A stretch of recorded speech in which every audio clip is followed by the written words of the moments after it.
traffic rules, yes?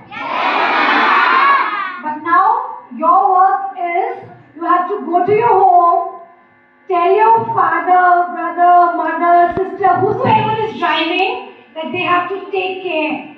Yes? Sir has told so many rules, the safety rules. Yes? So you have to share it with them. Okay? So when your father or brother or mother is driving a bike or a scooty or whatever, they have to wear a helmet. Yes? The seat belts are very, very important. If your father is driving and not wearing a seat belt, please tell him. Yes? Okay? Also, when you are cycling in the evening, you have to be on your. Yes. So you have to remember these very, very small things which are very, very important for you all. Yes? Yes. So, very, very informative session. Thank you, all the esteemed dignitaries. You have come here, spared out some time for our little children, and they have enjoyed the session so much, sir. Thank you everyone. Thank you very much. जिसमें हमारे प्रधान foundation आज यहाँ ये programme organise किया है, तो आज हम लोग ट्रैफिक के बारे में सीखेंगे, क्योंकि आप लोग गाड़ी तो चलाते नहीं हो, लेकिन आपके मम्मी पापा चलाते हैं, आपके रिश्तेदार चलाते हैं, तो कम से कम आप उन लोगों को गाइड करोगे कि हम अपने स्कूल में आज हमारे में प्रोग्राम हुआ था, उसमें हमने ये सीखा है, आप लोग ट्रैफिक रूल्स का फॉलो करिए। ठीक है ना बच्चों?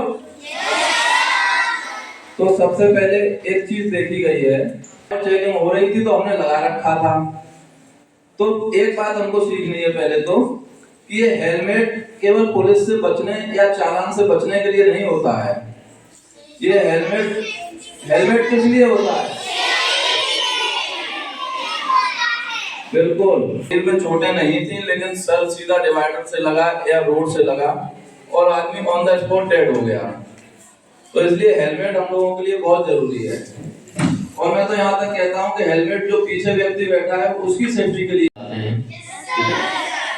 तो बहुत सारी बातें, बहुत सारी जानकारियां ऐसी हैं जिनको हमें जानने की जरूरत है। तो कुछ कॉमन फैक्टर हैं जिसको आपको हमेशा याद रखना है। सबसे पहला कि अगर आपके घर में भी छोटे हो, आप तो गाड़ी नहीं चलाओगे, लेकिन आप समझा तो सकते हो ना।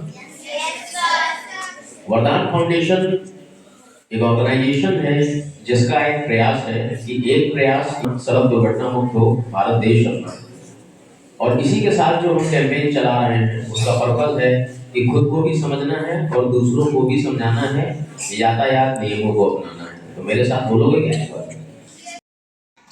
जैसा कि सर ने बताया कि ट्रैफिक इंस्पेक्टर हूँ, इस क्षेत्र की ट्रैफिक व्यवस्था देखता हूँ।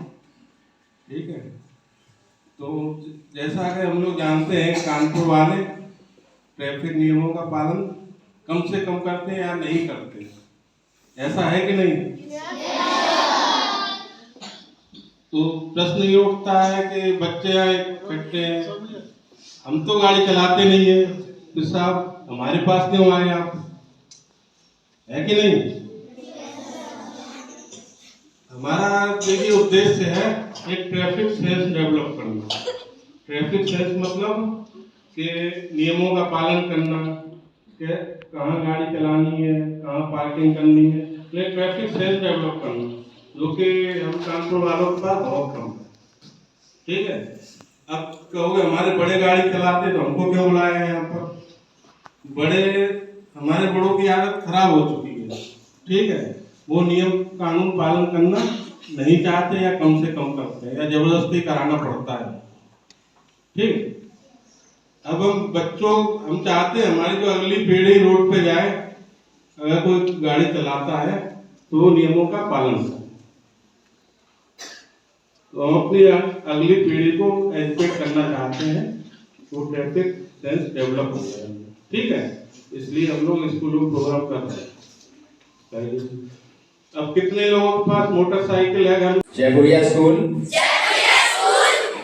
एवं हम शपथ लेते हैं कि हम यातायात नियमों का पालन करेंगे,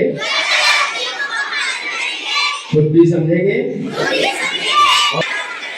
भविष्य में अपने विद्यालय एम.आर. जयपुरिया अपने परिवार सबका नाम रोशन करेंगे। जय हिंद। मैं रचिता बाली शर्मा, प्रिंसिपल सेठ एम.आर. जयपुरिया, रोमा कैंपस।